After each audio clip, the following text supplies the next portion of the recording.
What are you going to need to get your driveway clean, and are there any shortcuts you can take to speed up the process?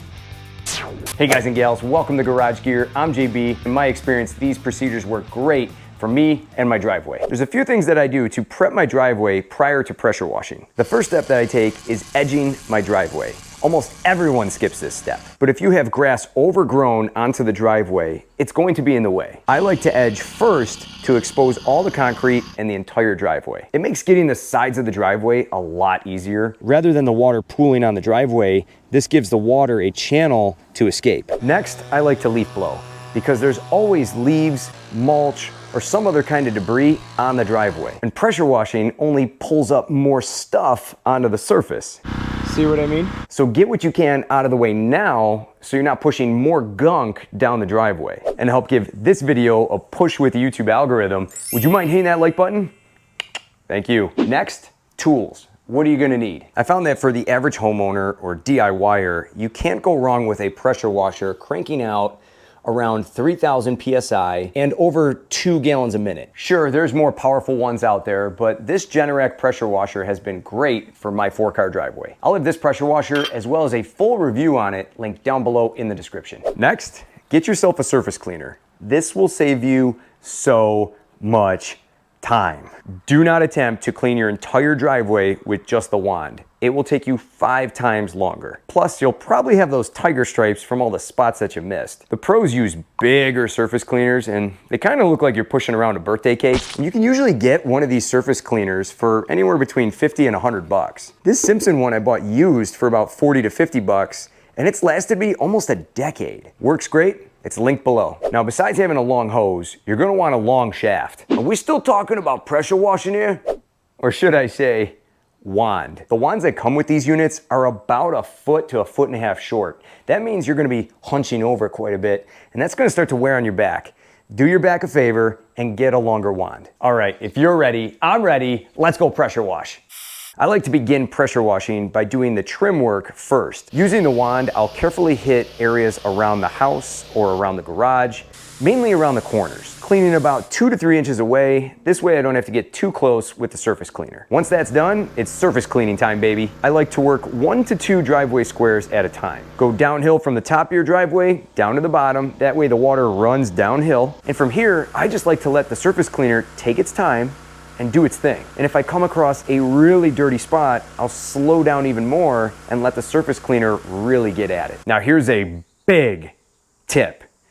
Overlap your passes. A surface cleaner can take a big bite and clear a wide path, and that's great, but I found that it cleans far better if you take half a path while it's still cleaning the remainder of the previous path. When you think about all the work happening underneath that surface cleaner, there's a lot going on. And in my experience, this helps get the concrete cleaner with no striping. And I just keep doing this on every driveway square, overlapping, overlapping, overlapping, moving at a slow, steady speed so the surface cleaner can do its thing. Once I clean a square or two, it's time to rinse. I disconnect the surface cleaner and then I pop on one of my wand spray nozzles. From here, I just hose the dirt and grime down the driveway. And I usually try to rinse all that grime down past the next area that I'm about to hit. Don't skip this step though, or else all that gunk will pile up and resettle on your already clean driveway. Now, in the event that you start to see some striping happening, what you could do is spray not only north-south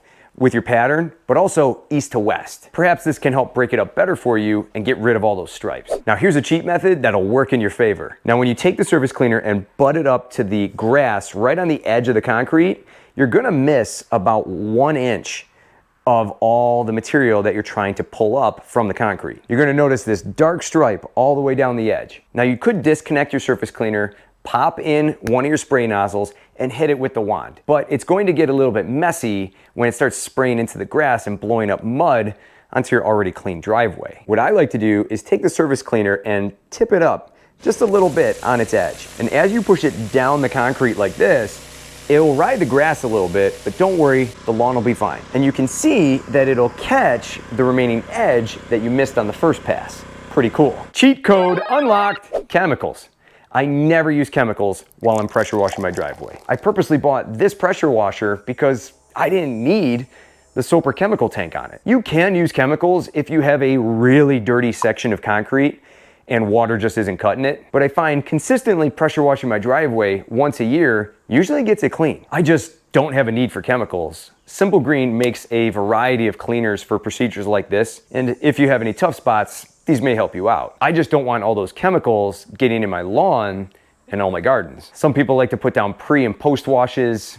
Listen, I keep this realistic. It's a driveway, it's gonna get dirty again at some point. The key here is consistency. Hit it once a year and it'll look great for you. If you have a lot of trees shadowing your driveway and your driveway really is getting dirty, often you may want to consider doing this twice throughout the year. Everyone's driveway is different, and if you have some really bad areas, you may want to consider hiring a professional. Once you're done and you've been rinsing along the way, it should look nice and bright white once it dries. My driveway, my sidewalk, my neighbor's sidewalk, total driveway domination happening here. All this down here is much whiter. It doesn't look as yellow as it did before. I love how I can see all the stones in the driveway now. It's the little things. Now I'm sure every pressure washing professional is gonna get on my case about doing this in sandals or even barefoot. I exercise common sense. I'm using a surface cleaner 98% of the time. Some people are gonna go barefoot bananas in the comments. I just know it, but hey, you do you. And if you're interested in learning how to pressure wash vinyl siding on your house, check out my link down below in the description. If you want to be part of the tribe, subscribe, and for more cool garage gear content, click or tap the screen right here. Thanks so much for watching, and I'll see you in the garage.